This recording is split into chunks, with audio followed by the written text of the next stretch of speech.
Okay. Gurave Gaurachandraya Radhikaya Tadalaya Krishnaya Krishna Bhaktaya Tad Bhaktaya Namo Namah. Pranam, todos desde Sri Mayapur Dham, bienvenidos a un nuevo ciclo de nuestra serie de encuentros semanales al español, en este caso, Satsang, o básicamente Satsanga significaría apego a la verdad, ¿no? Entonces, encuentros en los cuales tratamos de fomentar un acercamiento, un gusto, una atracción, un apego, si se quiere, por Sat. Sangha significa en asociación, en compañía. Sangha también significa apego. Fomentamos una afinidad por Sat, por lo real, por lo verdadero, por ser honestos con uno con el otro, por presentarnos de la manera más transparente posible, sabiendo que estamos ya siendo vistos por Krishna con esos ojos, estamos siendo vistos básicamente en la situación en la que nos encontremos, y por ende lo mejor es aceptar eso y presentarnos sabiéndonos ya amados y aceptados por Bhagavan, y sobre esa base ¿m? Celebrar nuestra existencia y trabajar sobre lo que quede pendiente. Entonces ayer estuvimos celebrando obviamente Govardhan Puja. Espero que hayan tenido una celebración bendecida de este lila tan especial de Bhagavan Sri Govardhan Puja. En la charla de ayer, que fue al inglés, estuvimos extrayendo algunas enseñanzas para volver este lila y cualquier otro lila lo más, ¿cómo decirlo?, relacionable posible a nuestra situación actual, extrayendo lecciones en términos de la importancia de reconocer la tormenta, así como en el Govardhan Lila, Indra envía una tormenta catastrófica, apocalíptica, y los Brajavasis reconocen la tormenta y obran en conformidad. Entonces, de la misma manera, llegan tormentas a nuestra vida, no hay que negarlas, no hay que, ¿cómo decirlo?, espantarlas, hay que ir a atravesarlas básicamente y encontrar el tesoro dentro de la tormenta, dentro del ojo de la tormenta, como quien diría. Esto es lo que los Brajavasis hicieron. Reconocieron la tormenta, se dirigieron, oraron, buscaron refugio en la dirección correcta y no se dirigieron a Krishna con una idea predeterminada de cómo él les debería dar refugio a ellos, de cómo él debería mostrarles su gracia. Simplemente solicitaron gracia, solicitaron refugio, abiertos a la forma en que ese refugio tendría que tomar de acuerdo a la necesidad de la situación.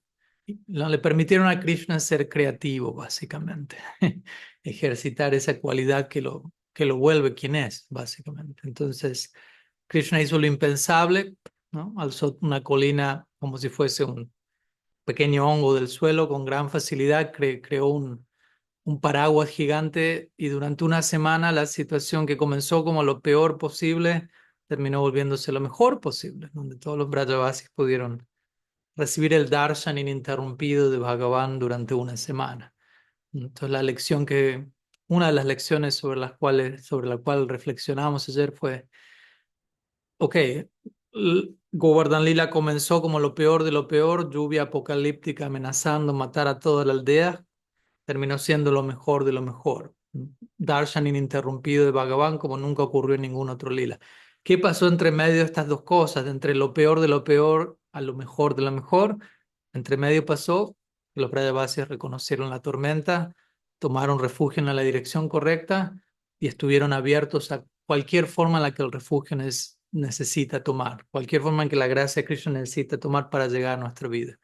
Por ellos manteniéndose abiertos a todo eso, lo peor de lo peor se volvió lo mejor de lo mejor, ¿no? Entonces, cada vez que sintamos que algo que toca nuestra puerta se siente como lo peor de lo peor, sepamos que en potencia eso también es lo mejor de lo mejor, siempre y cuando tomemos las decisiones o los pasos adecuados en términos de vuelta, aceptar la tormenta, reconocer lo que golpea nuestra puerta, dirigirnos, tomar refugio de manera sincera, saludable, y abrirnos a la respuesta de Bhagavan, porque no es solamente Krishna, dame tu gracia, dame refugio, y que sea de esta manera en particular que ya he decidido, sino abiertos a ser sorprendidos, abiertos a la sombra, abiertos al desconcierto trascendental. Entonces, algunas reflexiones, siendo que no tuvimos Harikata al español ayer sobre Govardhan Puja, compartiendo que estuvimos hablando ayer sobre el tema. Y bueno, hoy comenzamos o continuamos con nuestro encuentro semanal. Tengo algunas preguntas una pregunta que quedó del encuentro previo, si recuerdan. Entonces, siento comenzar con esa. Y tengo una pregunta que me fue enviada durante la semana. Pero obviamente, si ustedes tienen preguntas, los invito, como ya dije, a levantar su mano digital y en unos momentos vamos a estar abordándolas. ¿Mm? Entonces, voy a comenzar con una primera pregunta que fue la que envió un devoto llamado Vasudev la semana previa. Y básicamente dice sí. Es una pregunta un tanto más técnica, pero de todas maneras siempre nos va a entregar enseñanzas muy, ojalá, prácticas para nuestra situación actual. En Gokul Vrindavan, ¿no? O el Vrindavan en la tierra y el lila que ocurre allí, Sri Balaram recibe el nombre de Sankarsana debido a que fue trasladado del vientre de Devaki al de Rohini, lo que establece su rol como hermano de Krishna. Voy a compartir la pregunta en el chat para que la tengan allí para aquellos que quieran leerla.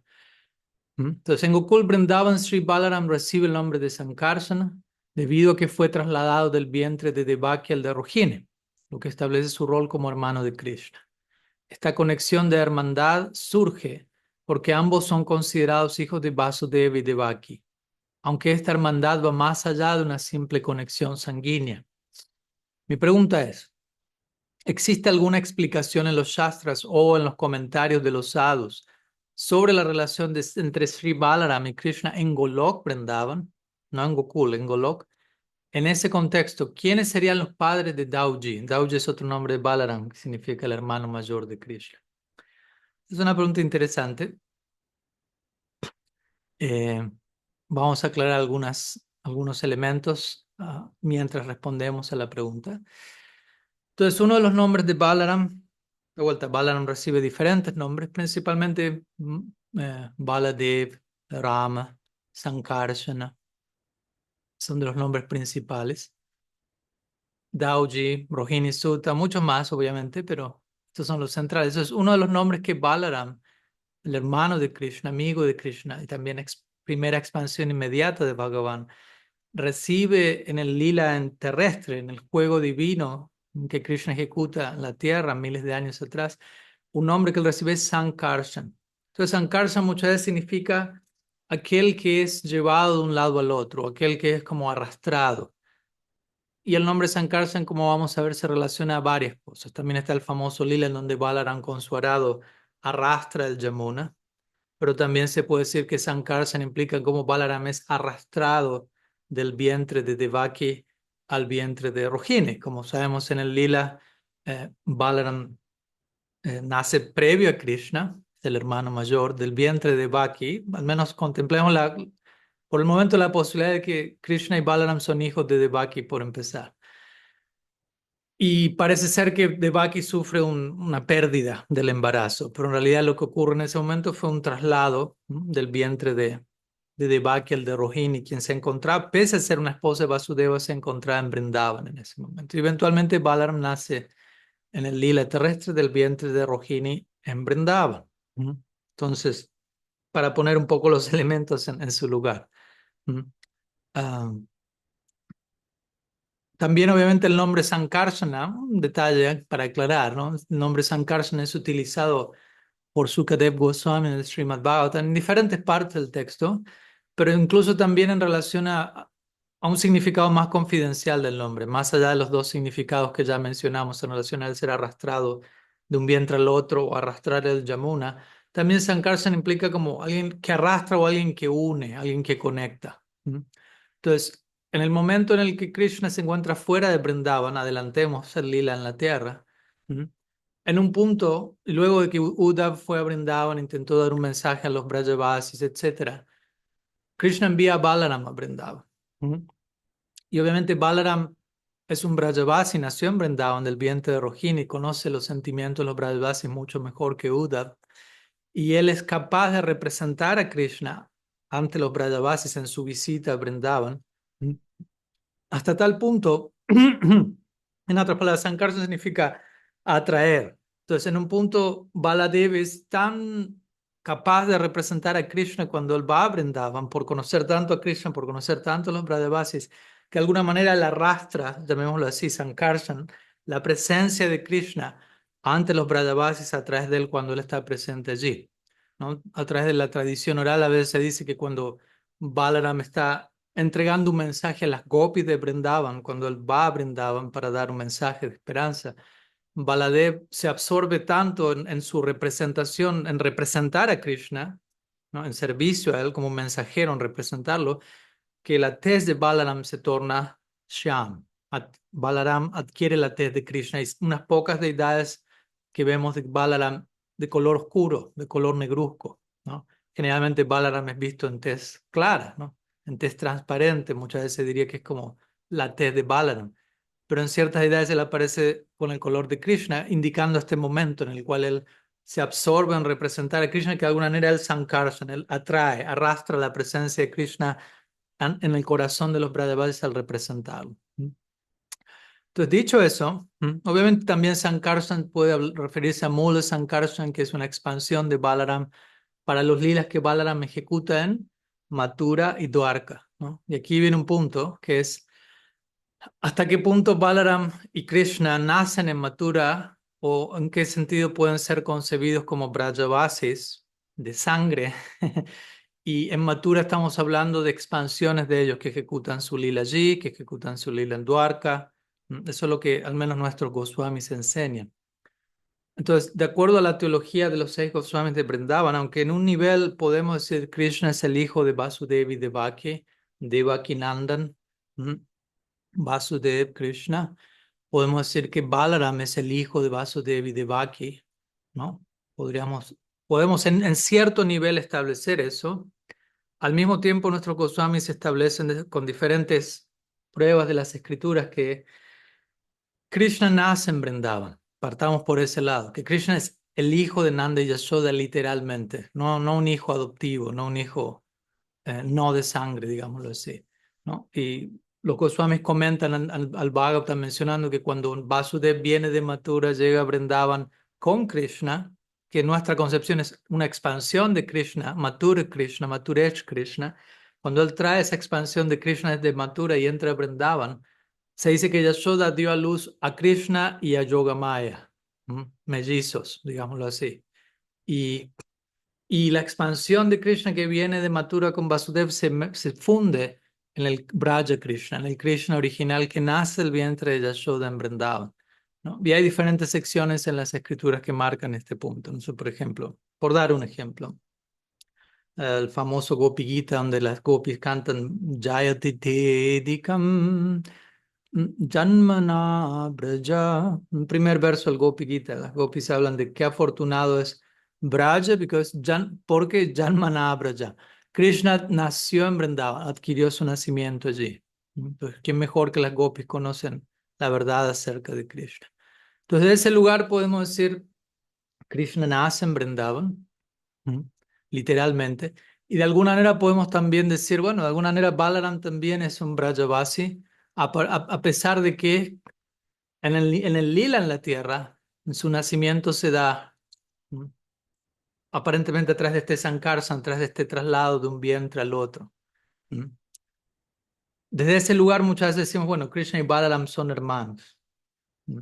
Uno puede decir, son hermanos porque ambos nacieron de Vasudeva y Devaki, otro puede decir, son hermanos porque ambos nacieron no necesariamente de Nanda y Yashoda, pero de Rohini. O sea, en un sentido, una gente podría decir, bueno, pero si Balar nació de Rohini y Rohini está en Vrindavan, en Golok, pero si Vasudeva es su padre y Vasudeva no está en Golok Vrindavan, entonces, ¿quién es el padre de Balaram? Podemos entrar y podemos terminar tratando de pensar demasiado algunas de estas cosas.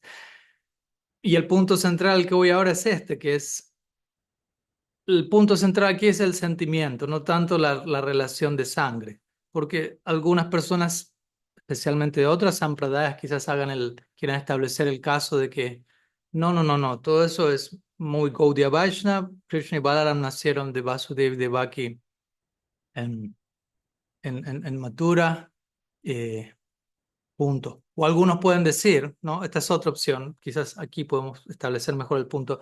Ok, está establecido que Krishna nació de Nanda y Yashoda, pero hasta un punto podemos forzar que Balaram nació de Nanda y Yashoda. Entonces, de ese lugar, al menos técnicamente hablando, no son hermanos, ¿no? Porque Krishna y Balaram son famosos como son hermanos, pero uno puede decir, bueno, pero si Balaram nació de, de de Vasudev y de Baki o de Rohini y Vasudev, cualquiera sea el caso, y uno dice, pero Krishna nació de Nanda y Yashoda, entonces no son hermanos de sangre, pero al mismo tiempo siempre los llamamos hermanos. Entonces, el punto central y el aspecto central de la respuesta para mí aquí es que las relaciones en la última instancia no se establecen a través de lazos de sangre, sino a través de afecto de lo que uno siente. A veces en esta vida nosotros creo que todos podemos también tener experiencia nuestra o de otras personas que alguien nace en una determinada familia y oficialmente es el hijo de tal persona o el hermano de tal persona, pero muchas veces la relación no, hay un lazo de sangre y ya, por decirlo así. El afecto no está allí, desafortunadamente por una razón u otra. Pero quizás esa persona termina conociendo a otras personas con quienes siente una afinidad mayor y siente a esas personas más como hermanos o incluso más como padre o madre que lo que fueron sus padres de sangre o hermanos de sangre. Entonces yo creo que la enseñanza central aquí en relación a este tema es ese, ¿no? Eh, del punto central es, más allá de que si que querramos decir son hermanos o no son hermanos, este es su padre, esta es su madre, el sentimiento es entre Krishna y Balaram somos hermanos. El sentimiento entre Yashoda y Krishna es, él es mi hijo y Yashoda dice, ella es mi madre, ¿no? Como el famoso momento en el que Krishna ah, se realiza este sacrificio para un eclipse solar en Kurukshetra, luego de casi 100 años de que Krishna estuvo fuera de Vrindavan. Y Krishna desde Dwarka va a Kurukshetra para esta celebración y los Brajavasis por primera vez en el Lila salen de Vrindavan para encontrarse con Krishna. Y a esa altura Krishna se encuentra en Dwarka, está con Vasudev, Devaki, pero en ese momento Yashoda llega allí. Y la manera en que Yashoda reacciona al ver a Krishna y todos los sentimientos de Vatsalya, Bhav, amor maternal surgen. Cuando Devaki está siendo testigo de todo ello, ya dice, ya le dice a Yashoda, tú eres la madre de Krishna.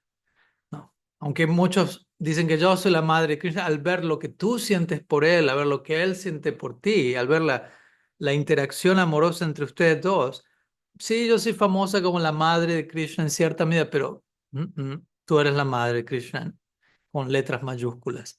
Entonces, vuelta, en última instancia, el punto aquí es por encima de la conexión sanguínea o por encima de la conexión formal, si se quiere, ¿no? El aspecto sustancial es qué es lo que la conexión interna que cada persona puede tener con otra, ¿no? Y eso se aplica en diferentes direcciones también, ¿no? Como a veces podemos decir, no sé, en el caso de alguien puede tener un Diksha Guru y eventualmente uno siente que su conexión más sustancial es con otro sadhu que termina siendo el Siksha Guru en mi vida, ¿no? Y siento que esa es mi conexión sustancial, no por desmerecer ni rechazar lo otro, sino simplemente es así se ha dado la situación. ¿No?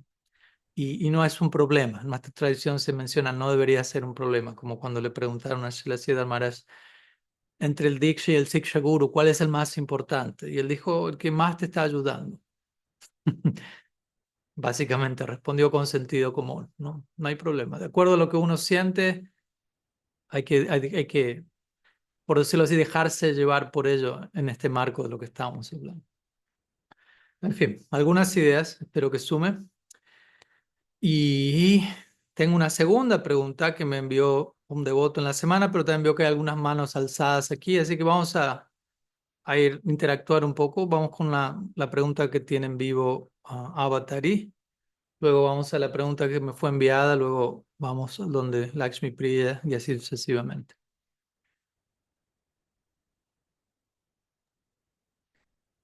Buenos días para todos y todas. Mi pregunta está con relación a un texto que estaba leyendo del Srimad Bhagavatam, del canto cuarto, segunda parte, capítulo 28, en donde Srila Prabhupada, eh, dentro de sus comentarios, escribe actuar caprichosamente. Dice que es ser un tonto si uno actúa caprichosamente y no se respeta a las autoridades. Y mi Ujú. pregunta va a lo siguiente. ¿Cuál es la diferencia entre actuar caprichosamente y seguir las reglas y regulaciones?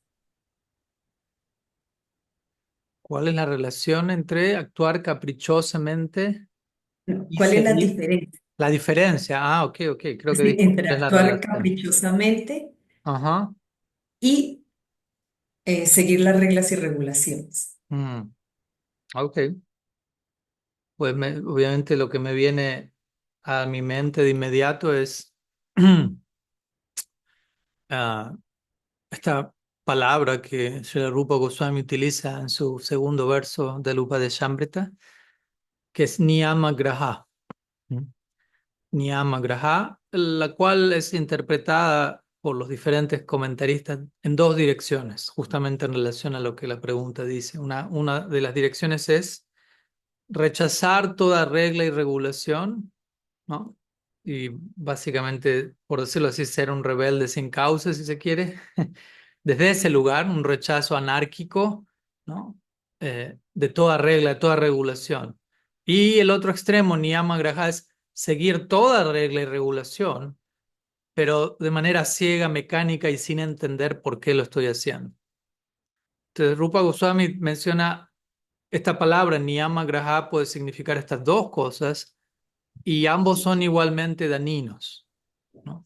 Bhakti es el sendero medio. Aquí no estamos proponiendo toda regla es mala, no hay que seguir ninguna regla, pero tampoco estamos proponiendo hay que seguir toda regla, incluso si no entiende por qué hay que seguirla, solamente obedezca o cosas por el estilo, ¿no? Al menos en principio, en esencia, esa no es la propuesta. Que eso haya sido representado erradamente en la historia, eso es algo diferente y eso acompaña a toda religión, toda tradición, pero la enseñanza es, hay lugar para las reglas, todas las reglas tienen que, y ayer estuvimos hablando justo interesantemente en nuestro satsang al inglés, una pregunta estuvo ligada a esto. Las reglas tienen un propósito, ¿no? Y el propósito de toda regla, de toda regulación, de todo estándar, ¿m? Es facilitar una experiencia. Y la experiencia de nuestra tradición es bhakti. ¿M? Es un sentimiento amoroso hacia Dios y todo lo relacionado a Dios, que es todo. Entonces, hay un propósito que la regla debe satisfacer. Si eso no está ocurriendo, hay un problema allí, ¿no? Entonces, como digo, rechazar caprichosamente muchas veces significa rechazo las reglas sin saber lo que estoy rechazando. ¿Me explico? O sea, rechazo toda regla y regulación, pero tampoco me tomo el tiempo de entender cuál es el propósito de esas reglas. Entonces, rechazo sin entender que estoy rechazando. Y el otro lado es, sigo las reglas sin saber lo que estoy siguiendo. Entonces, existen esos dos extremos. Rechazar sin saber por qué rechazo lo que rechazo, sin saber qué es lo que realmente estoy rechazando. O el otro extremo es, sigo sin saber qué es lo que realmente estoy siguiendo. ¿Cuál es el propósito, el motivo, el fruto de lo que estoy siguiendo? ¿Cuál debería ser? Entonces, básicamente, Rupa Goswami está condenando la ceguera, ya sea el seguimiento ciego o el rechazo ciego. No, porque muchas veces condenamos el seguimiento ciego, ¿no? No tengamos fe ciega, no sigamos ciegamente, y sí, estamos de acuerdo. Pero tampoco, el otro lado, la otra cara de la moneda es no rechacemos de manera ciega, porque también podemos simplemente saltar de un extremo al otro y terminar haciendo algo igualmente dañino desde el otro lugar, ¿no? Volviéndonos quizás cínicos, ¿no? Y rechazando toda regla, toda regulación, quizás porque nuestra experiencia previa con ello fue traumatizante, pero eso no significa que no podamos redescubrir o reaprender el propósito. Entonces, el ejemplo que a veces personalmente me gusta dar es el de no sé, el de un juego o el de o incluso a nivel musical, ¿no? Si alguien, por ejemplo, vayamos a un estilo musical que es considerablemente basado en la improvisación, como lo es el jazz. ¿No? Obviamente podemos hablar también de la música clásica de India, ¿no? Hay mucha improvisación allí. De alguna manera podemos conectar todo eso con la noción de juego, de lila, ¿no? Un juego también se presenta como una situación donde hay libertad de movimiento, hay situaciones impredecibles, pero todo ello acontece en el marco de ciertas reglas, ¿no? Si yo soy un músico de jazz, hay tremendo lugar para la improvisación, pero eso no significa que puedo tocar cualquier cosa y que cualquier cosa vale, ¿no? Hay cierto perímetro de ritmo, de melodía, de humor, de lo que está pasando en ese momento. Hay ciertas reglas, por decirlo así, que deben ser seguidas para facilitar la composición, para facilitar la experiencia. De la misma manera, un juego o un deporte. No, si yo les digo, es el ejemplo que yo les digo, bueno, vamos a jugar al ajedrez hoy. Ok, y yo empiezo a mover las piezas como a mí se me da la gana, ¿no? De vuelta, no sigo reglas y regulaciones, ¿no? Y uno dice, no, eso no es divertido, no es interesante, no podemos jugar, no podemos vivir la experiencia increíble del juego porque hay ciertas reglas, pero las reglas son para facilitar la experiencia. ¿Me explico? Entonces, hay un lugar para reglas y regulaciones. ah, Facilitando algo, no atravesándose en el camino, no sofocando, no limitando. Y ese es el propósito de toda regla, facilitar una experiencia, en nuestro caso una experiencia de bhakti. Por eso quizás el verso más importante que considero al respecto es este verso que Rupa Goswami cita, Smarta Vyasatatam Vishnor Vismarta Vyanajat Chit Sarve Viddhi Nisedasyur Etayore Vakinkara. Él dice, siempre piensa en el Ser Supremo y no lo olvides. Que como decíamos ayer, cuando cité este verso, la idea de eso es, enamórate de Krishna. Esa es la única manera en la que siempre uno puede pensar en alguien. Yo no me puedo forzar a pensar siempre en alguien. Pero si estoy enamorado de alguien, me va a costar no pensar en esa persona. Entonces, ah, dice, siempre piensa en Krishna, nunca lo olvides. Todas las reglas y regulaciones de las escrituras son sirvientes de este mandato central, ¿no? En otras palabras, todo lo que las escrituras dicen y están llenas de reglas y regulaciones en todas las direcciones que uno se imagine. En última instancia, todo eso desemboca en esta idea, ¿no? Enamórate del Ser Supremo. Entonces, ese es como el termómetro, ¿no? A la hora de yo seguir, a la hora de nosotros seguir reglas, tenemos que tener ese termómetro, que el seguimiento a esta regla me está sumando en mi absorción divina, por decirlo así, mi relación con lo divino y con todo, o no. Y digo esto y al decir esto también, ok, si alguien dice no, no me está ayudando, no necesariamente significa que tenga que rechazar esa regla. Quizás simplemente estoy malentendiendo la regla. Quizás no estoy logrando encontrar el propósito de esa. Quizás regla es una palabra, de vuelta, son palabras, ¿no? Yo sé, quizás si digo regla, a más de uno se nos detona algo. Y quizás es una palabra, pero asociamos palabras con experiencias pasadas y eso detona. Entonces, por favor, les pido que internamente hagamos el esfuerzo de separar o si ayuda uno busca otra palabra, obviamente, ¿no? Pero tratemos también de estar conscientes de qué tanto lo gramatical puede generar una odisea emocional. Como una palabra puede detonar algo que para otra persona no detona nada, pero para nosotros esa palabra significa algo muy particular, ya sea positivo o negativo, dependiendo de nuestra experiencia previa. Entonces, a la hora de tocar estos temas, siempre es importante, ¿cómo decirlo?, tener ese tipo de discernimiento, ¿no? Y si ciertas palabras reconocemos, ¿sabe qué? Maharaj, esta palabra es too much para mí, no la puedo usar. Cuando la escucho se me detona esto y no puedo trascenderlo. No hay problema, usamos otra palabra. Otra palabra que indique lo que estamos hablando. Creo que lo que estamos hablando queda en claro, pero muchas veces las palabras que usamos se interponen en nuestra experiencia y nuestro entendimiento. Así que también aclaro eso, especialmente con palabras como estas, no sé qué regla, regulación, suena muy como a algo limitante, a algo impuesto, a algo forzado, mecánico, no muy amoroso, no muy espontáneo, etcétera. Por eso di el ejemplo de un juego, ¿no? O de un deporte, donde igual usamos la palabra regla, o podemos usar otra palabra, ¿no? Las reglas del juego. Y entender, conectarla, también algo que nos puede ayudar a sanar mucho es si una palabra como regla me detona algo no muy favorable, ¿cómo puedo conectar esa palabra con algo que claramente me lleva a otra dirección? Como, por ejemplo, ojalá el ejemplo que di, las reglas de un juego, y por seguirlas se facilita. Entonces, estoy usando la palabra regla, pero es de un lugar que es claramente diferente, ¿no? Entonces, de vuelta, cada cual tiene que, aprender a navegar estas aguas de la manera que mejor funcione. Pero básicamente esa sería la, la idea, ¿no? O sea, el bhakti es el sendero medio siempre, ¿no? Por ejemplo, el Bhattan dice, Nanir vinonati shakto bhakti yogo se siddhida. En el sendero del bhakti uno no debe ser ni muy apegado ni muy desapegado. No, un sendero medio, ¿no? Si somos demasiado apegados a ver todo con nosotros en el centro, distorsionamos la realidad. Si somos demasiado apegados en donde rechazamos todo a nuestro alrededor, no podemos conectar la presencia divina en todo lo que estamos rechazando.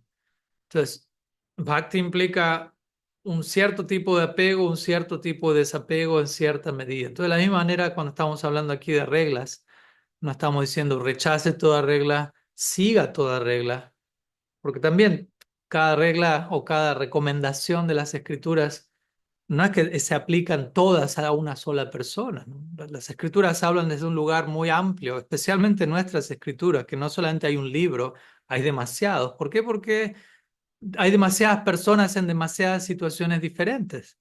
Entonces, no es que una sola cosa se va a aplicar a todos por igual, porque las personas son distintas. Entonces, ciertas personas necesitan escuchar cierta cosa de cierto lugar, con cierto lenguaje. Otras personas están en otra situación de vida con ciertas necesidades o deseos, necesitan otro tipo de énfasis. Y así tenemos diferentes escrituras dirigidas a diferentes tipos de personas. Entonces, a la hora de, de enfrentarnos con lo que Srila Siddhar Maharaj llamaría esta jungla de sonidos, ¿no? Que son las escrituras, con sonidos apuntando en miles de direcciones, y uno dice, ¿qué hacer? ¿Para dónde ir? ¿Qué me corresponde? Es importante al menos empezar entendiendo eso. No es que todo lo que se esté diciendo, no es que todo lo que se prescriba en las escrituras, en algún momento lo tengo que hacer. Todo eso es para mí, porque podemos quedar, ¿cómo decirlo? Nos va a superar, eso es demasiado. Entonces, entendiendo que de acuerdo a la situación de cada cual, la escritura va a hablar desde ese lugar, y por eso la importancia también de contar con cierta guía o cierto acompañamiento en nuestro viaje para lograr encontrar, ok, ¿quién soy yo? ¿Dónde me encuentro? Y qué es lo que las escrituras me están diciendo a mí, ¿no? Y desde ese lugar aprender, abrirme, crecer, etcétera, ¿no? Y saber qué seguir, ¿no? Cuáles son las recomendaciones que sí se aplican a mi caso y cuáles son las recomendaciones que no tienen que ver conmigo, ¿no? Y por lo tanto no tengo que preocuparme, estoy siguiendo eso, no, etcétera, ¿no? Tampoco es que rechazo caprichosamente eso, ¿no? Como digo, hay una manera de rechazar caprichosamente las reglas de las escrituras, y hay una manera de, por decirlo así, rechazar, si lo podemos llamar así, ciertas reglas de las escrituras, no rechazarlas, pero sí, eso no es para mí, ¿no? Quedan claro que eso no se aplica a mí. Desde ese lado, rechazo. No rechazo, simplemente no, entiendo que no es para mí. No, la palabra rechazo no sería la apropiada. En fin, algunas ideas. No sé si suma, Botari. Sí. Sí, señor, muchísimas gracias. Bastante claro porque sí tenía confusión acerca de eso. Mm, A raíz de todos los cambios que se han venido dando en este proceso, pues tenía temor de mm, si yo estaba actuando caprichosamente o mm, si estaba siguiendo las reglas y regulaciones o recomendaciones ciegamente. Entonces, mm. gracias por la claridad. No, de nada. Y obviamente, y esto lo conecto con la próxima pregunta que voy a abordar, que se me envió hace unos días. También algunos de nosotros, si hemos pasado por una situación traumatizante en relación a figuras de autoridad, en donde de alguna manera uno atravesó una situación donde siguió o a cierta persona o ciertas reglas, desde un lugar con el tiempo uno realizó esto no fue sano. También se entiende que uno va a estar en una situación donde uno necesita un espacio en donde básicamente uno va a sentir, no me hablen de eso ahora, no, no estoy para, no estoy para escuchar esa palabra, no estoy para... Se entiende, pero también es importante entender que no necesariamente eso significa que tenemos que rechazar toda prescripción, toda recomendación para siempre, ¿no? Aunque puedo necesitar una etapa de, de hibernación, si se quiere, de restauración, en donde quizás no necesito hablar de eso, pensar en eso demasiado, ¿no? Entonces también hay lugar para todo eso, como para también ser sensible con circunstancias específicas, ¿no? Bueno, voy a compartir la siguiente pregunta antes de pasar a la pregunta que Lakshmi Priya tenga. Esta es una pregunta enviada por Parikshit Prabhu desde Chile. La comparto también allí en el chat. Y está de alguna manera relacionada a esto último que tocamos. La pregunta dice así: cuando un líder o gurú, ¿no? Un devoto en una posición de cierto liderazgo, si lo queremos llamar así, o autoridad, un líder que está representando a Krishna y quien se supone que debe representar la compasión de Bhagavan en nuestras vidas. Cuando esa persona no exhibe dicha compasión, sino más bien maltrato, ¿cuál es la consideración a tener en cuenta en tales situaciones? ¿Puede un Vaishnava ser no compasivo? Mm. Entonces, como digo, ¿no? De alguna manera está ligado a lo que mencionamos un minuto atrás. Y creo que más de uno de nosotros ha tenido algo de experiencia al respecto, y no con esto por promover, por decirlo así, una mentalidad de víctima, porque a veces uno mismo es el que no es demasiado compasivo, y también conectamos con personas que por momentos no son demasiado compasivas, así que puede pasar en ambas direcciones. Entonces, ¿puede un Vaishnava, puede un devoto ser no compasivo? Pues, como siempre, eh, hay gradaciones de todo esto, ¿no? No podemos hablar en blanco y negro. Hay niveles de devotos y por ende hablamos de niveles de compasión.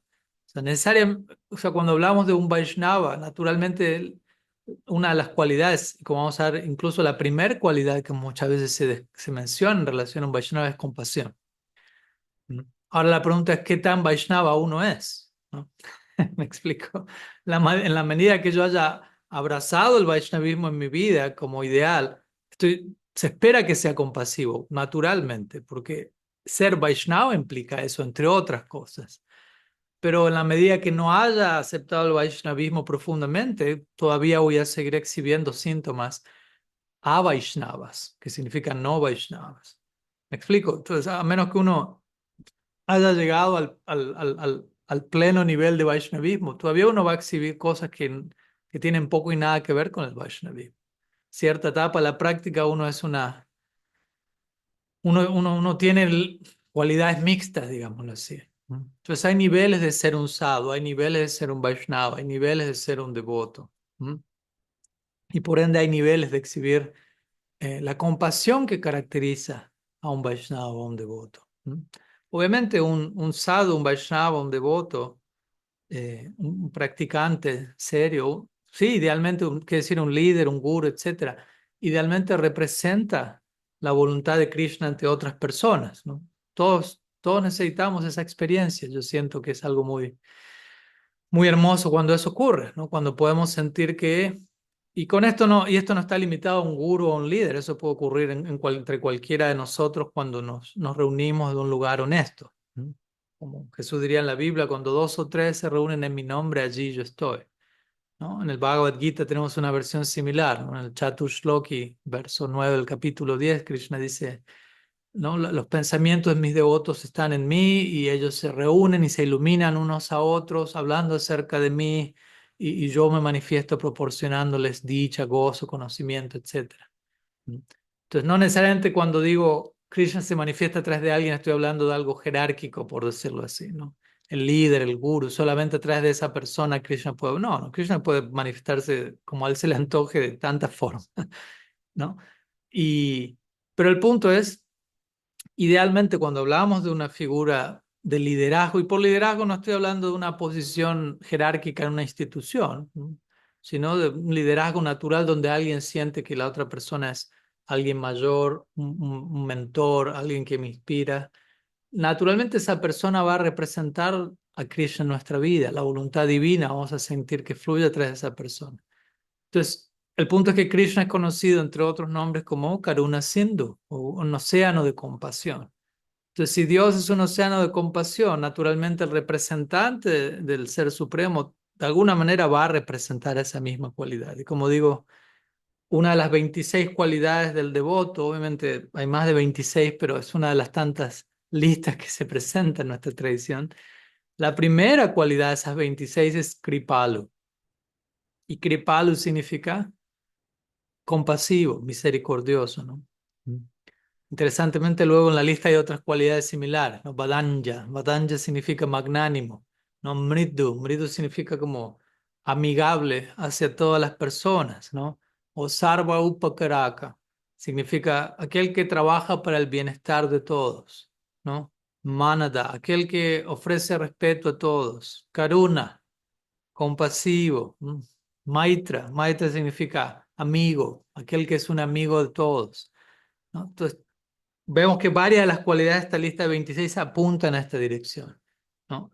Ser amistoso, ser amoroso, ser compasivo, ser misericordioso. Entonces, sí, un Vaishnava, en la medida que buscamos ser Vaishnavas, esa cualidad tiene que estar allí.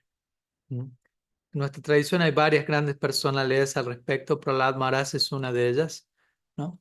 El Bhattan lo describe a Prahlad Maharaj como el mejor amigo de todos, ¿no? Imagínense.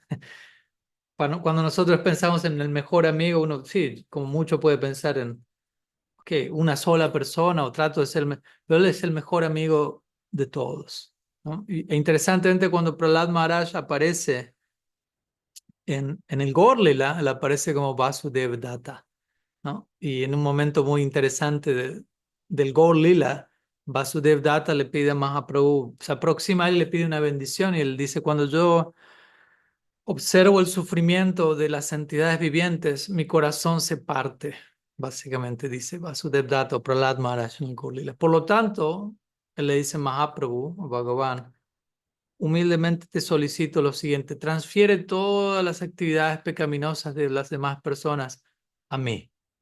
Permíteme, ¿cómo decirlo? Lidiar con el sufrimiento eterno, ¿m? Aceptando las reacciones kármicas de todos los seres vivientes, ¿no? Pero no los hagas sufrir a ellos más, ¿no? Libéralos a todos ellos, por favor. Y obviamente lo dijo de un lugar serio, ¿no? No es que lo dijo para quedar bien con Mahaprabhu, ¿no? Voy a pedirle esta bendición para que piense que soy súper misericordioso. Él estaba dispuesto a hacerlo. ¿M? En el Bhattan también encontramos una oración similar de Ranti Dev, ¿no? Donde él dice, yo no le oro a Dios por las 8 perfecciones místicas del yoga, no le oro a Él por la liberación del repetido nacimiento y muerte, únicamente deseo permanecer con junto a todas las demás entidades vivientes, tomando la aflicción de ellos como propia, de manera que ellos puedan liberarse de todo el sufrimiento. De vuelta, no son oraciones que quizá uno pueda imitar y hacer copy-paste, pero tenemos ese referente de hasta qué punto la compasión y la misericordia en un Vaishnava puede surgir, hasta el punto de sentirse inspirado a orar desde esa dirección. ¿Mm? Y entonces, desde ese lugar, sí, un Vaishnava se espera que sea compasivo, hay niveles de compasión, como estamos viendo aquí, y toman diferentes formas. Por ejemplo, hay una famosa carta que Srila Prabhupada le envía a uno de sus discípulos y él le dice, tú no puedes sobrevivir sin mi misericordia y yo no puedo sobrevivir sin tu misericordia. Esto es recíproco, dice Prabhupada. Esta dependencia mutua está basada en el amor. Entonces aquí tenemos un gurú diciéndole a su discípulo, yo no puedo sobrevivir sin tu compasión, sin tu gracia. No puedo imaginarme cómo el devoto que recibió esa carta reaccionó al respecto. Entonces hay diferentes formas en las que la compasión se expresa, pero sí, idealmente eso puede, eso es una característica que define al Vaishnava. Obviamente también cuando hablamos de compasión, la compasión puede tomar diferentes formas, ¿no? Compasión no solamente significa ven aquí que te doy un abrazo, ven aquí que te doy una palmada, o sea, todo eso también, pero en ciertos casos la compasión puede ser no sé, un padre puede castigar a su hijo desde un lugar amoroso y compasivo, tratando de ayudar al hijo a prevenir cierto sufrimiento futuro cuando ve que su hijo está haciendo algo en la dirección correcta. Entonces, muchas veces también tenemos que cuidarnos de no sobreidealizar, como de vuelta en relación a lo que hablamos ayer del Govardhan Lila, no sobreidealizar cómo la compasión se debería ver, ¿no? No limitar la compasión a un determinado packaging.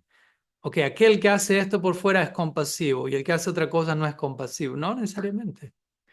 Yo puedo terminar utilizando la forma externa de la compasión para no tener que lidiar con con el aspecto interno de la compasión. Entonces puedo hacer un show externo de compasión para no tener que ser realmente compasivo. Puedo darse vuelta, ser compasivo con alguien implica decirle ciertas cosas, ¿no?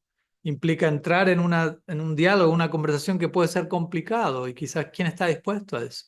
¿Mm? Entonces, cuando digo obviamente que en ciertos casos la compasión puede tomar incluso la forma de un castigo, eso no es algo para abusar, no es una idea para abusar, ¿no? Porque también puede ser, bueno, termino castigando a todo el mundo desde un lugar disfuncional y no, estoy siendo compasivo. No, no estamos aquí promoviendo que se justifique el abuso en el nombre de la compasión. ¿No? Si hay castigo, tiene que venir desde un lugar muy comprometido internamente con la persona que estoy, entre comillas, castigando. Tiene que ir con mucho afecto, con mucho amor, con mucho compromiso, acompañar a esa persona. Y esa persona que recibe el castigo tuvo que haber recibido a mi persona demasiado afecto previo para entender que ese castigo viene desde un lugar totalmente amoroso, ¿no?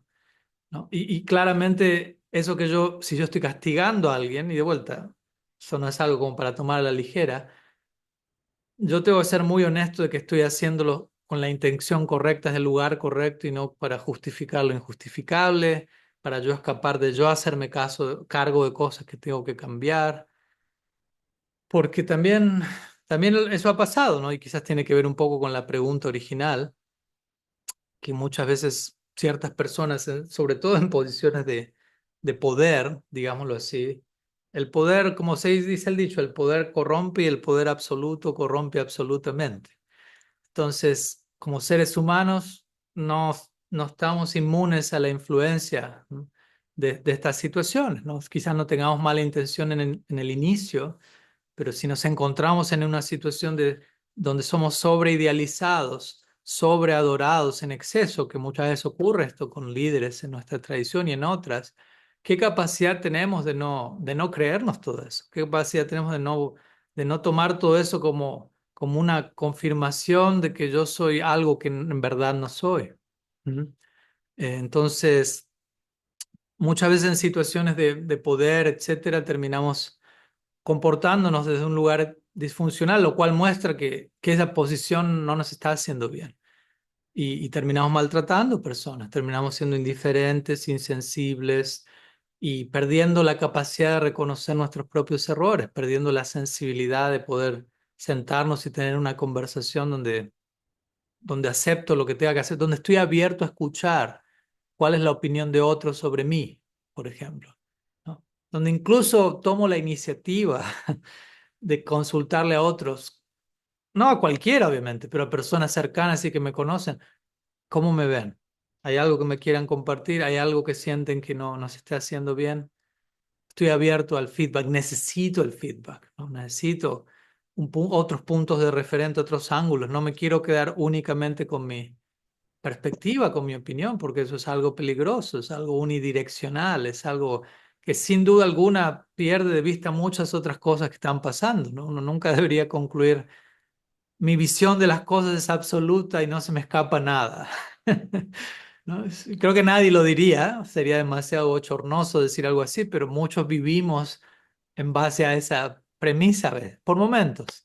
Y especialmente si uno se encuentra en una situación de sobreidealización, etcétera, sin tener la realización para sobrevivir eso, uno puede terminar allí fácilmente y sí, pueden darse situaciones de maltrato, no de compasión, no de empatía, no de tomarme el tiempo de entrar en los zapatos de la otra persona, ¿no? Porque todo eso requiere tiempo, todo eso es una inversión de vida, digámoslo así, tomarme el tiempo de entender qué le pasa al otro, en qué mundo existe esa persona y, y muchas veces sí, termina habiendo abuso, termina habiendo no compasión y se lo termina justificando o se termina promoviendo una cultura de silencio en base a situaciones que no deberían ser silenciadas, todo lo contrario.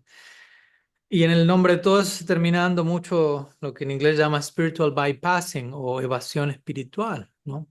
Que como hablábamos también ayer, el otro día, caí en cuenta de que este concepto de evasión espiritual está allí desde el primer verso del Srimad Bhagavatam, básicamente, ¿no? El segundo verso que comienza Dharma Proito Kaitavo, que básicamente el Bhagavatam allí dice, en esta obra se rechaza todo engaño en el nombre de la religión, o toda religión engañosa. Entonces este concepto de spiritual bypassing o evasión espiritual no es más que eso, Kaitav Dharma, ¿no? Engaño en el nombre de la religión. Me engaño a mí mismo y por ende termino engañando a todos, encontrando excusas para justificar lo injustificable y en lugar de cultivar las cualidades propias de un Vaishnava, como la compasión, termina dándose lo opuesto, pero no se lo reconoce. Entonces, cuando esos escenarios disfuncionales acontecen, es importante que se lo pueda abordar sin necesidad de demonizar a nadie, de apuntar con odio y resentimiento, pero sí con compasión y comprensión, entendiendo, oh, esa persona que se está comportando disfuncionalmente probablemente está en una situación donde la situación le está quedando muy grande y ese mal comportamiento es un síntoma de que esta situación se le está yendo de las manos. Esa persona necesita ayuda. Obviamente, idealmente, el punto es que la persona tiene que dejarse ayudar y tiene que haber una apertura al diálogo, porque si no hay diálogo, si no hay posibilidad de diálogo y si no hay posibilidad de que esa persona esté mal, eh, estamos en una situación muy peligrosa. Básicamente, estamos hablando de un culto, de una secta, donde no hay voz, ¿no? Uno no tiene voz, uno no tiene opinión, ¿no? Todo se debe aceptar de manera ciega y ahí volvemos al primer punto de Niyama Graha, que Rupa Goswami dice, esto va a arruinar tu bhakti, seguimiento ciego, seguir reglas, regulaciones o seguir personas que promueven ciertas cosas desde un lugar que no me hace sentido, desde un lugar que me hace ruido, desde un lugar que conflictúa con los ideales, con los valores que uno quiere seguir. Entonces, y muchas veces, como también hablamos ayer, este tipo de males, si lo queremos llamar así, va más allá del individuo que los representa y muchas veces existen en un nivel sistémico, en un nivel ya establecido, a nivel sociedad, a nivel grupo, y a menos que se resetee ese sistema, a menos que se corrija cómo las cosas se entienden a nivel sistémico, todos los individuos que terminan entrando en el sistema terminan en eso, terminan haciendo eso porque básicamente esa es la narrativa que se promueve en ese sistema o en ese grupo, ¿no? Entonces muchas veces necesitamos sentarnos y pensar y tomarnos el tiempo y ajustar lo que haya que ajustar a nivel sistémico.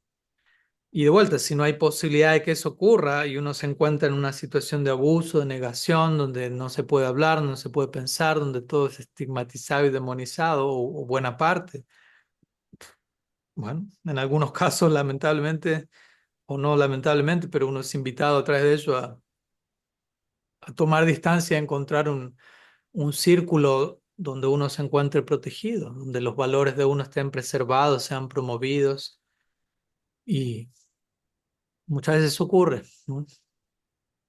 Y muchas veces eso es necesario. Muchas veces tratamos de, obviamente, de redimir el sistema, por decirlo así, de sanar a nivel sistémico el grupo, la familia, la misión, la institución en la que uno esté. Pero cuando eso no es posible, cuando después de insistir considerablemente, entendemos no es posible, tampoco, o sea, seguir insistiendo cuando vemos que ya no es posible, no es saludable, ¿no? Ahí volvemos a entrar a esta idea de caprichosamente, rechazar caprichosamente, seguir caprichosamente, insistir caprichosamente, ¿no? Y, como digo, uno tiene que insistir lo más que uno puede por amor, por compromiso, por lo que uno vivió o recibió de esa persona, de ese grupo, pero si llega un punto en donde realmente siento no hay lugar aquí para lo que siento, por lo que tengo que ofrecer, y cuanto más insisto, peor me siento, más disfuncional se vuelve todo.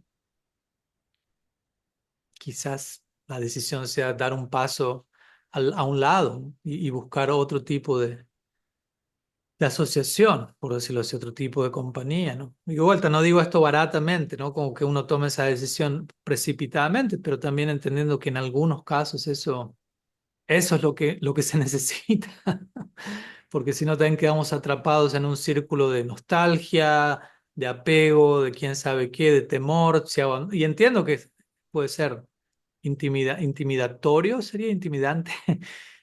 Hoy si abandono este grupo, ¿qué va a ser de mí? Si abandono esta conexión, ¿qué queda de mí? ¿Quién soy ahora? Tengo que replantear toda mi identidad, ¿no? O sea, sé de lo que estoy hablando personalmente, lo viví en carne propia, ¿no?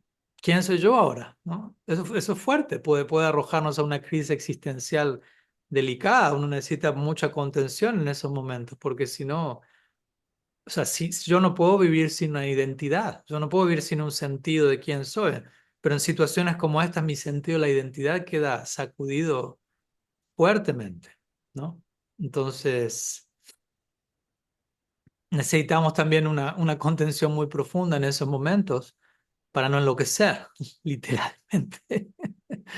Pero en algún, como digo, en algún momento, en ciertas circunstancias necesitamos dar ese paso que sabemos que nos va a arrojar a una crisis existencial en cierta medida y que hay un riesgo de locura al quedarme sin identidad, aparentemente quedarme sin identidad, no es que me quedo sin, pero al mismo tiempo sé que tengo que hacer todo eso, por más riesgoso que se vea, más riesgoso sería no hacer todo eso y seguir en una situación que claramente es tóxica, que claramente es abusiva, que claramente no está abierta a un cambio, a escuchar, a un diálogo, al progreso. Claramente eso quizás en ciertos casos es lo peor. Y tengo que tomar los otros pasos por más riesgosos que se sientan. Y obviamente orar con sinceridad y procurar buena compañía. Y si uno es honesto, eso va a llegar, ¿no? Y no digo que vaya a ser fácil, no digo que las cosas se van a resolver en un fin de semana, en un mes, en un año, pero, pero si uno es honesto, uno va a recibir muchos regalos, uno va a recibir muchas revelaciones, mucha confirmación y mucha fuerza para luego mirar hacia atrás y decir, sí, no me arrepiento de haber hecho, eso es lo mejor que podría haber hecho. Por más que fue la circunstancia más difícil de mi vida, al mismo tiempo, en un sentido fue la mejor, uno podría decir. Llegaron cosas que nunca hubieran llegado si no hubiera elegido este sendero, ¿no? Que es el sendero sí, de la verdad, el compromiso con ser honesto conmigo mismo, con no traicionarme a mí mismo, etcétera, etcétera. En fin, ¿no? Algunas ideas en respuesta a la pregunta de Parikshit Prabhu, espero que haya sumado. Y pasamos a continuación, ahora sí, con la pregunta que Lakshmi Priya tiene desde Austria. Pranams Maharaj, Hare Krishna a todos los presentes. Maharaj, empezaste el Ishtagoshti diciendo o hablando de Govardhan Puja, de cómo los Vrajavasis aceptaron la tormenta y cómo vino esa protección de Krishna, ¿no?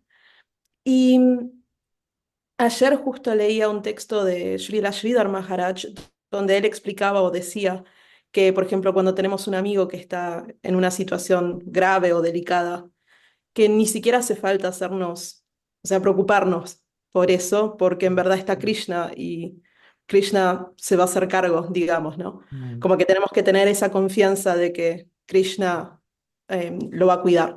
mm, Entonces me quedé pensando de, o sea, de mis situaciones personales o cómo es mi relación con Krishna y lo que pasa en el momento de la oración. Me di cuenta que muchas veces digo, bueno, dame fuerza para atravesar esto o ayúdame a hacer tal cosa. Y me quedé pensando, en verdad no estoy dejando que Krishna haga lo que realmente quiere hacer, le estoy demandando algo, ¿no? ujú, Como... ujú, Entonces me quedé pensando un poco en el, o sea, si ¿podrías explicar, no sé, el objetivo de la oración o el Mm, objetivo, o sea, o mm, cómo hacerlo realmente sin demandar algo de Krishna? Porque en mm, verdad lo que me está pasando tiene un sentido y no lo estoy viendo. ujú, Entonces, bueno, quería saber si podrías mm.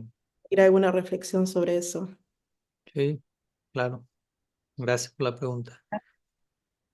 Mm, sí, sí. Silvia Maharaj tiene muchas secciones muy interesantes sobre Govardhan, Lila y sobre este principio de Goptritve Varanam, que es Irakshishati Vishvaso, de estos dos aspectos de Sharanagati, confiar en la protección de Krishna, confiar en que Krishna me va a proteger y Goptritve Varanam, aceptar que Krishna ya me está manteniendo, ¿no? Como hablábamos creo que ayer también, no podría ser esa secuencia. Una cosa es, ok, confío en que Krishna me va a proteger, ¿no?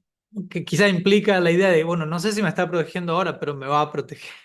Y Goptri Tuve Paranam es aceptar que ya eso está ocurriendo, ¿no? Entonces, otro nivel de realización de fe, ¿no? Y en relación a la consulta, ¿no? En relación al objetivo de la oración, en conexión con esto, obviamente, uno podría decir, bueno, entonces no hace falta que yo le ore a Krishna para que me proteja, porque es que el pedirle que me proteja parecería que está indicando que no confío en que él que él ya lo está haciendo y que él necesita que yo le pida para recién ahí hacerlo, ¿no? Y suena un poco como, ¿no? Como que uno vaya donde su padre y madre como niño y papá, mamá, por favor, protégeme. Y yo es like, ya está pasando eso, ya estamos haciendo eso, ¿cierto? ¿Por qué me lo estás pidiendo? ¿No? El pedido despierta sospecha, por decirlo así. Obviamente, como siempre menciono, Krishna es muy misericordioso y cuando hablamos de oración hay muchos niveles de oración y en un comienzo nuestras oraciones son muchas veces autocentradas y es todo en términos de pedir y que Krishna provea esto y provea esto porque realmente pensamos que Él no lo está haciendo todavía. Y no solo pensamos no lo está haciendo, únicamente lo concebimos a Él en términos de ser un proveedor, básicamente. Y Krishna acepta eso, lo más interesante de todo. No es que estamos aquí diciendo esa es la oración última, pero Krishna también en su gracia dice, bueno, por algo hay que empezar, ¿no? Entonces, al menos se acerca a mí con toda esa lista interminable de pedidos. Pero se acerca a mí, ¿no? Entonces, en su generosidad, Krishna toma esa parte recíproca y reciproca de tal manera que nos invita a nosotros, en la próxima vez que nos dirijamos a él en oración, a tener una noción un poquito más refinada de qué se supone que tengo que hacer aquí con el Ser Supremo. Y gradualmente, gradualmente, gradualmente. Entonces, digo esto también para que no suene que estamos aquí, como diciendo, esto es oración y todo lo demás, ¿no? Pero tampoco estamos diciendo solamente dirigirse a Dios en términos de pedido, no estamos diciendo eso es lo ideal. Pero bueno, hay que empezar por algo. Pero eventualmente yo diría que en un sentido maduro la oración ni siquiera tiene tanto que ver con solicitar cosas a Krishna, sino más bien con entrar en ese espacio en donde, y muchas veces, porque mi punto es, porque muchas veces concebimos la oración como yo tengo que pedir algo, o yo tengo que decirle algo a Krishna. Muchas veces no tiene nada que ver, no tiene que ver con eso. Oración quizás tiene que ver con quizás sentarme, por decirlo así, y estar en silencio y tratar de internamente estar en ese espacio en donde no tengo que pedirle algo a Krishna, pero al mismo tiempo intento dirigirme a él sin pedirle algo, ¿no? Quizá uno puede hacer ese experimento, que voy a tratar de dirigirme a Krishna sin adjuntar ningún pedido a mi acercamiento a él, a ver cómo funciona. Y quizá en un comienzo no se da cuenta, uy, no funciona porque la única manera en la que siempre me estuve acercando a Krishna era con pedido en mano. Entonces ahora tengo que replantear, desaprender eso y simplemente quizás hacerme presente, hacer un acto de presencia, por decirlo así. Krishna ya está presente en mi vida, está omnipresente. Y como digo a veces, muchas veces perdemos de vista a aquel que es omnipresente, lo cual habla de que nosotros estamos omniausentes, ¿no? Krishna está del todo presente y nosotros estamos del todo ausentes. Entonces oración es un acto de presencia. ¿no? El acto de ausencia ya lo venimos realizando espontáneamente. Oraciones, ok, voy a incluso forzarme a hacer un acto de presencia. Voy a tomarme este tiempo para estar presente y escuchar. Ni siquiera soy yo hablando y pidiendo, sino estando presente y escuchando qué es lo que Krishna me quiera decir, ¿no? Eso es una manera muy interesante de orar, porque de vuelta no estoy yendo con esa ansiedad de, ok, ¿qué tengo que decir? ¿Qué tengo que pedir? No, no, simplemente un acto de presencia, confiando en que Krishna ya está allí, Krishna ya está proveyendo, Krishna ya está manteniendo, Krishna ya está protegiendo, pero generalmente yo no estoy consciente de eso. Entonces, ¿por qué no parar las rotativas, por decirlo así, todo lo que hago, sentarme por un momento y tratar de entrar en ese espacio, de entender y de sentir, no solo entender, no es una cuestión racional, sentir, estoy siendo mantenido por Krishna, estoy siendo amado por Krishna, estoy siendo protegido por Krishna. Eh, y tratar de entrar en ese lugar, ¿no? De identificarme con esa realidad. No necesito pedir nada, ¿no? Simplemente necesito reconocer lo que ya está pasando, por decirlo así. ¿No? Muchas veces los pedidos que tenemos surgen a partir de no reconocer lo que ya está llegando, ¿no? Entonces no me tomo el tiempo para estar presente, no me tomo el tiempo para percibir la gracia y la presencia divina y por lo tanto pierdo de vista todo eso y siento que necesito tantas cosas porque no me doy cuenta de todo lo que ya está llegando. Y de ahí voy a Krishna con toda una lista de pedidos. Cuando en verdad si tú prestara atención y estuviera presente en oración, me doy cuenta, wow, tanto ya se me está siendo otorgado. Cuando tomo cuenta, conciencia de ello, la lista de pedidos prácticamente se reduce a cero, porque me doy cuenta lo que ya está llegando en cantidad y en calidad supera todas mis listas de pedidos juntas, ¿no? Pero necesito tener una experiencia de eso, porque si no, por más que yo hable al respecto, no nos cae la ficha, como quien diría. Y por eso oración implica ese espacio de experiencia, esos momentos en donde realmente trato de estar presente a esa realidad, la protección de Krishna, el amor de Krishna, la aceptación divina y lo que Él quiera estar diciéndome a partir de todo eso, a partir del hecho de que Él es mi amigo, mi bien queriente, mi protector, todo lo que, todo, ¿no? ¿Qué es lo que está viniendo desde ese lugar hacia mí? Y tratar de hacer silencio, tratar de escuchar, tratar de estar presente. Siento que es una manera muy interesante de construir cómo generalmente idealizamos la oración. Y con esto no estoy diciendo que en ciertos momentos no necesitemos ir donde Krishna en oración con un pedido. No, no estoy cancelando eso en absoluto, pero estoy diciendo cuidémonos de no reducir la oración a eso únicamente. ¿No? En ciertas circunstancias de aflicción, de dificultad, podemos ir a Krishna en oración, solicitar de vuelta, uno puede solicitar gracia, misericordia, y uno puede decir, bueno, pues la gracia y la misericordia ya está llegando, pero al mismo tiempo uno no la está viendo, entonces uno puede solicitar gracia para percibir la gracia que ya está allí, ¿no? Tampoco lo quiero hacer demasiado lógico, uno va con una oración preparada, ¿no? También hay lugar para uno expresarse espontáneamente y a pesar de que uno sabe de que Krishna ya está dando misericordia, quizás necesitamos nosotros entrar en ese humor de solicitar gracia, ¿no? Necesitamos entrar en ese lugar de humildad desde ese espacio. ¿No? Eh, pero también podemos ir a Krishna en la oración para agradecer, para celebrar, no solamente es de vuelta. Cuando la tragedia golpea, únicamente vamos para la oración. Cuando lo más hermoso llega, ¿por qué no? También con más razón aún. Entonces, como digo, no hay una forma, como estamos viendo, no hay, esta es la manera de orar, no hay otra manera, no hay otra manera, no hay otra manera. Nasti eva, nasti eva, dependiendo el caso, la situación, la etapa, pero sí, personalmente trato de enfatizar en lo personal, el objetivo de la oración es estar presentes ante Dios, básicamente, ¿no? Es el acto es un acto de presencia, ¿no? Tomarnos el tiempo para estar presentes para esa persona con la que me estoy tratando de relacionar, básicamente, ¿no? Si yo quiero desarrollar una relación con alguien, tengo que estar dispuesto a pasar tiempo con esa persona, ¿no? Porque si no estoy dispuesto a pasar tiempo con esa persona y pasar tiempo escuchando a esa persona también, no solo pasar tiempo solamente yo hablando y yo solamente diciéndole al otro y pidiéndole al otro, esa es una relación unidireccional y funcional. La otra persona va a salir corriendo después de 5 minutos, va a decir, no hay espacio para mí, no hay participación, no hay diálogo, no hay ida y vuelta, es solamente un monólogo. No, gracias. Entonces, si queremos relacionarnos con Krishna, con cualquier persona, incluida la persona suprema, tiene que ser recíproco, es un diálogo, no es un ida y vuelta. A veces podemos, obviamente, expresar cosas a Krishna, pero también tenemos que permitirle a él expresarse. Y para eso tenemos que aprender a escuchar, ¿no? Por tan simple como suene, escuchar no es tan fácil, ¿no? Generalmente no sabemos escuchar.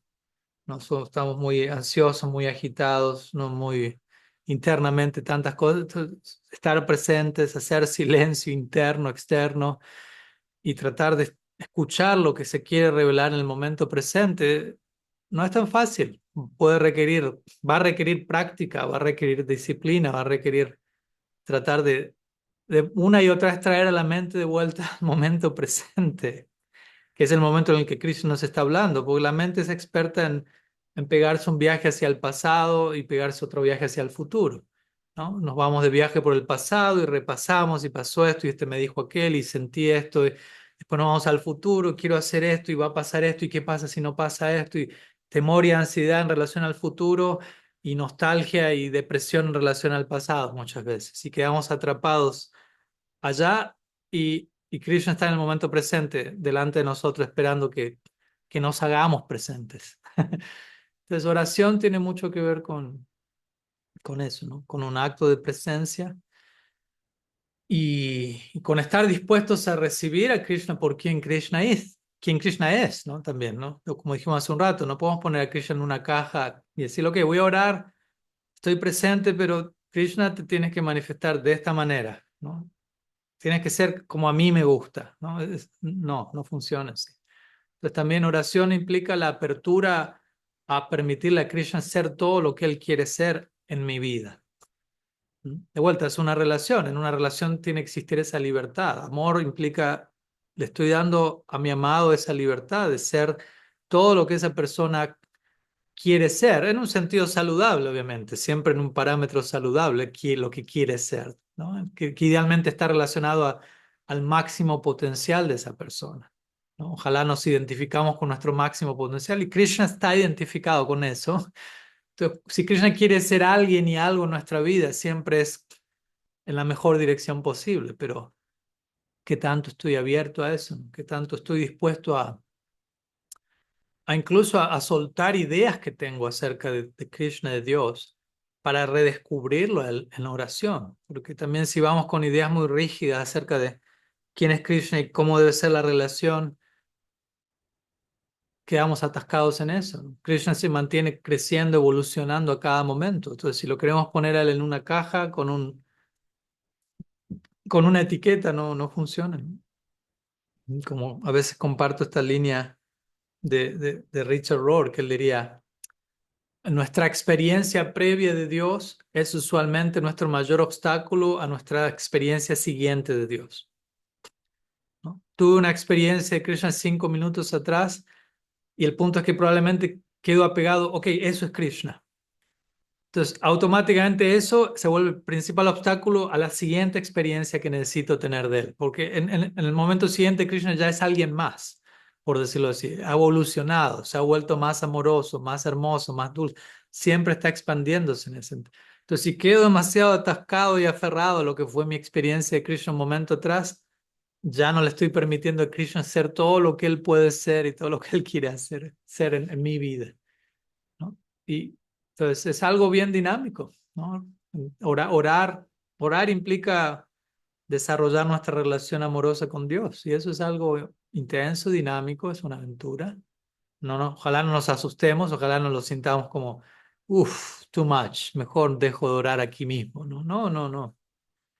Es algo gradual también, obviamente, no es algo que en un fin de semana ya lo logramos todo, ¿no? Nunca lo logramos todo, siempre se mantiene todo en constante expansión y evolución, así que tampoco hay hay que entrar en esa ansiedad de, bueno, ¿cuándo va a ser el día en que termine por completo de amar a Krishna? No existe ese día. Siempre puedo amar a Krishna un poco más. Todo se mantiene en constante desenvolvimiento y despliegue. Entonces, no nos podemos ahorrar esa ansiedad, por decirlo así. Algunas ideas que vienen en respuesta a la pregunta, o no sé si respuesta, pero al menos continuando el diálogo y la exploración conjunta del tema. No sé si suma en algo, Lakshmi Priya. Muchas gracias, Maharaja. Sí, me Bueno, aporta mucho. Gracias. gracias, gracias. Bueno, eh, estamos ya casi llegando al cierre. No sé si queda, no veo ninguna otra mano digital alzada, por lo tanto, no sé si cerramos la sesión aquí. Obviamente, antes de cerrar la sesión, también voy a invitar a los presentes a quedarse unos minutos, ya que como estamos haciendo para aquellos conectados aquí en Zoom, terminamos nuestra exploración del día también creando estos cuartos de conversación privados en Zoom donde pueden conversar de manera personal uno con otro y compartir eh, qué es lo que quizás personalmente les ha llegado más especialmente el día de hoy, compartir con el otro, pero también recibir al otro, como estamos hablando ahora de diálogo, de conversación, de escucha, de compartir. Y desde ese lugar, continuar reforzando lazos en el marco de Tadatmya Sangha, de lo que aquí estamos intentando crear en términos de conexiones de empatía profunda. Así que voy a dejar aquí con la grabación y la transmisión y nos vamos en un momento a dirigir en la dirección de la conversación más personal. Sí, Sachinandan Gaur Hari ki jai, Sri Harinam Prabhu ki jai, Gaur Bhakta Vrinda ki jai, Gaur Premananda Hari Bol, Vancha Kalpataru Vyascha Kripa Sindhu Vyaivacha, Titanam Pavanebhyo Vaishnavebhyo Namo Namo.